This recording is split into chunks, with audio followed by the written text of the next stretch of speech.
ہر ایک کے لیے یہ فکر رسول اللہ صلی اللہ تعالی علیہ وسلم مکۃ المکرمہ میں فاتحانہ داخل ہوئے. مکۃ المکرمہ میں جیسے آئے بہت سارے لوگ آ رہے تھے. وہ کہہ رہے تھے ہمارے گھر کے، ہمارے محلے کے، خاندان کے، ہماری جگہ کے کچھ لوگ ہیں کلمہ نہیں پڑھے، مسلمان نہیں بنے. اب وہ لوگ پریشان ہیں. آپ اجازت دی، ہم لے کے آئیں گے، آپ کلمہ پڑھا دیجئے، امن دے دیجئے. آپ سب کو اجازت دے رہے، بلا کے لاؤ، بلا کے لاؤ. ایک آدمی آ گئے. وہ کہنے لگے یا رسول اللہ صلی اللہ علیہ وسلم میں مدینہ کا رہنے والا ہوں. یا نبی اللہ، ایک آدمی کو میں آپ کے سامنے کلمہ پڑھانے کے لیے لانا چاہ رہا ہوں، لیکن انہیں کون ہے معلوم ہے؟ بہت زیادہ آپ کو تکلیف پہنچایا ہوا ہے، بہت زیادہ آپ کو غم پہنچایا ہوا ہے. اس کا نام بھی سنے تو آپ کو بہت تکلیف، بہت غم ہو جائے گا. پوچھا کون ہے؟ وہ صحابی رسول نے کہا آپ کی سب سے بڑی صاحبزادی حضرت زینب رضی اللہ عنہا کو حملہ کرنے والا، وار کرنے والا، اپنے نیزے سے آپ کی بیٹی کو بھوگنے والا، آپ کی بیٹی کے اوپر حملہ کرنے والا، اسی حملے میں آپ کی بیٹی زخمی ہو کر جان دے دی. ہبار بن اسود وہ میرا رشتہ دار ہے. وہ کہاں ہے مجھے پتا بھی ہے، اجازت دے تو میں بلا کے لاؤں گا. آپ خاموش ہو گئے. آپ کو بیٹی یاد آ گئی، آنسو بہہ رہے ہیں. آپ نے کہا ضرور بلا کر لاؤ. وہ گئے جہاں وہ چھپے ہوئے تھے. کون ہے ہبار بن اسود؟ یہ تگڑا اونچا پورا پہلوان قسم کا آدمی. وہ دیکھا کب کپا رہا ہے، وہ دیکھے رو رہا ہے. یہ صحابی رسول نے کہا او ہبار، تجھے دیکھے تو لوگ کانپتے تھے. او ہبار، تجھے دیکھے تو لوگ ڈر کے روتے تھے. آج تو کانپ رہا ہے، تو رو رہا ہے. ہبار بن اسود نے کہا میری خیریت نہیں.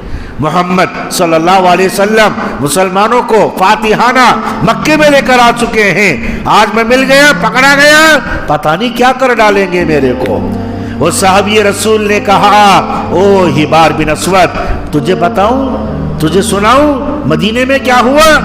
مدینہ منورہ میں رسول اللہ صلی اللہ علیہ وسلم بیٹھے ہوئے تھے.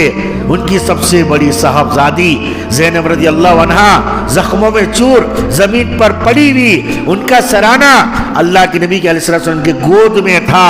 اسی اثنا میں بیٹی نے دم توڑا، بیٹی کی جان چلے گئی.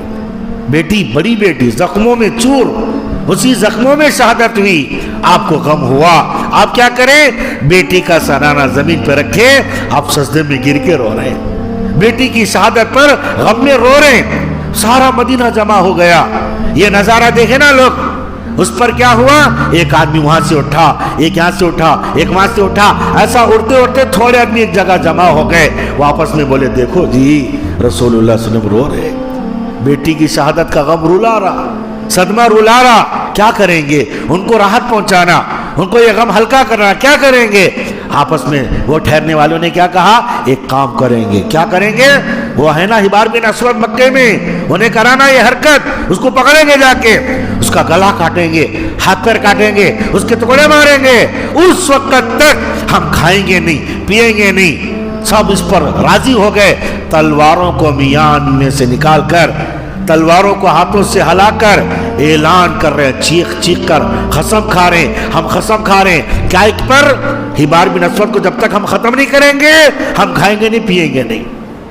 یہ آواز کان میں پڑی، رسول اللہ صلی اللہ علیہ وسلم کے کان میں یہ آواز پڑی. آپ سجدے سے اٹھے، آپ ان کے قریب آئے. یہ نہیں بولے اچھا سوچیں جی آپ لوگ، ہاں اچھا خیال کریں جی آپ لوگ، ہاں آپ کا ارادہ، آپ کا خیال میرے کو بہت خوشی پہنچا رہا جی، جلدی جا کے کر دو جی. ایسا نہیں بولے.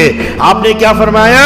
او میرے صحابہ، تلوار میان میں رکھ لو، قسم توڑ دو، اس کے بدلے میں صدقہ کر دو. سنو میرے صحابہ، میری بیٹی زینب میرے گود میں دم توڑنا، جان چھوڑنا میں دیکھ سکتا ہوں. میری بیٹی پر حملہ کرنے والا ہبار بن اسود، اس کا بھی جہنم میں جانا میں نہیں دیکھ سکتا.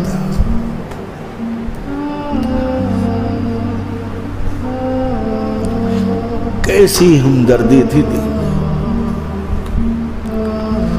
کتنا بڑا خیر خواہی کا جذبہ تھا ایسے دشمن کے لیے. وہ صحابی رسول نے جو حبار بن اسود کو مکے میں بات کر رہے تھے, وہ جو آدمیاں ٹھہرے ہوئے تھے, ان میں میں بھی تھا. اس طرح واقعہ پیش آیا. حبار بہت روئے. حبار نے کہا بہت دیر ہو گئی, اب مجھے وہاں لے کر چلو. وہ رشتہ دار لے کر آئے. رسول اللہ صلی اللہ علیہ وسلم کسی سے بات کر رہے تھے. حبار بن اسود پیروں پہ گر گئے, پیروں کو لپیٹ گئے, بار بار کہہ رہے تھے مجھے معاف کرو, مجھے معاف کرو, مجھے معاف کرو. آپ نے پوچھا جی کون ہے؟ اٹھ کر ٹھہر گئے حبار بن اسود. آپ حبار بن اسود کو دیکھ رہے رو رہے, دیکھ رہے رو رہے. آپ نے کہا حبار بن اسود تجھے دیکھ رہا ہوں, میری بیٹی زینب یاد آ رہی ہے. میری بیٹی زینب نے جان چھوڑنے سے پہلے بتلایا تھا کہ تو نے اس پر حملہ کیا, تو نے وار کیا. حضرت زینب رضی اللہ عنہ حاملہ بھی تھی. حبار بن اسود نے جو نیزہ لے کے پیٹ پر بھونک دیا, جگہ جگہ پر پیٹ پھٹا, بچہ ضائع ہوا, پورا جسم خون میں لت پت ہو گیا تھا. آپ نے فرمایا میری بیٹی زینب نے بتلایا تھا تو نے میری بیٹی پر وار کیا. تجھے دل کیسے آیا؟ تیری تو رشتہ داری بھی لگتی تھی, تجھے کیسا خیال آیا میری بیٹی پر حملہ کرنے کا؟ حبار بن اسود نے کہا ابھی بھی وہ منظر میرے نظروں میں گھوم رہا ہے, وہ آواز میرے کانوں میں گونج رہی ہے. زینب رضی اللہ عنہا دونوں ہاتھ جوڑ کر بار بار بول رہی تھی مجھے مدینہ جانے دو, مجھے ابا سے ملنے دو, مجھے بہنوں کی ملاقات کرنے دو, ابا کی خدمت میں رہنے دو. کیا تمہارے مطالبے ہیں؟ مدینہ جا کر ابا کو کہہ کر پورا کراؤں گی, مجھے مدینہ جانے دو. جوش و جلال میں آ گیا, میرے اوپر جنون سوار تھا, میں نے ان پر حملہ کر دیا, مجھے معاف کر دیجئے. رسول مقبول صلی اللہ علیہ وسلم نے فرمایا اے حبار بن اسود اب کیا تجھے معاف کرنا؟ میری بیٹی زینب کی میت کو میں نے قبر کے گڑھے میں رکھا تھا. اللہ کی قسم میری بیٹی کی میت پر ابھی مٹی نہیں ڈالا تھا, تیرا نام لے کے جنت کی دعا کر رہا تھا.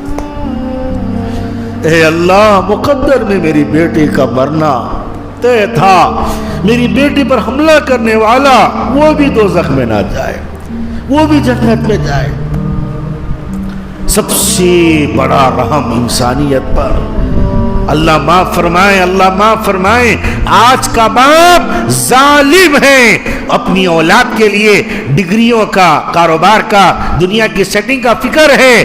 آج کے باپ کو یہ فکر نہیں ہے میری اولاد اس حال میں مرے گی, اس کا خبر میں کیا ہوگا, اس کا اثر میں کیا ہوگا, اس کا آخرت میں کیا ہوگا. آج کا شوہر ظالم ہے, اپنی بیوی کے لیے کپڑے کا, پیروں کے جوتوں کا, سر کے تیل کا, دوائی کا, کھانے کا, ضروریات کا فکر ہے. میری بیوی اس حال میں مر گئی, اس کا خبر میں کیا ہوگا, اس کا حشر میں کیا ہوگا, اس کا آخرت میں کیا ہوگا. آج کے شوہر کو بیوی کی فکر نہیں ہے, آج کے باپ کو اولاد کی فکر نہیں ہے, آج کے مسلمان کو مسلمانوں کی فکر نہیں ہے, آج کے کلمے والے کو آج اپنے خاندان کی فکر نہیں ہے. رسول اللہ کو دیکھو صلی اللہ علیہ وسلم دشمن کے لیے جنت کی فکر کرتے, دشمن کو دوزخ سے بچانے کی فکر, دشمن بھی دوزخ سے بچ جائے اس کے لیے دعائیں کیے ہیں, دعائیں.